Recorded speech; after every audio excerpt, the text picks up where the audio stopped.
একদল ব্যাঙ জঙ্গলের মধ্য দিয়ে যাচ্ছিল। তখন তাদের মধ্যে দুটি ব্যাঙ গভীর গর্তে পড়ে গেল। তখন অন্যান্য ব্যাঙরা গর্তের চারপাশে ভিড় করে এবং দেখল যে এটি কতটা গভীর। তারা দুটি ব্যাঙকে বলল যে তাদের জন্য আর কোনো আশা নেই। যাই হোক, দুটি ব্যাঙ অন্যেরা যা বলছে তা কান না দিয়ে গর্ত থেকে লাফ দিয়ে বেরিয়ে আসার চেষ্টা করতে লাগলো।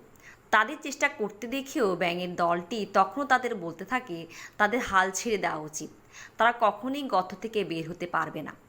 অবশেষে একটি ব্যাঙ অন্যেরা যা বলছে তাতে গুরুত্ব দেয় এবং সে হাল ছেড়ে দেয় এবং সে মৃত্যুর মুখে পতিত হয়। অন্য ব্যাঙটি যতটা সম্ভব জোরে লাফাতে থাকে।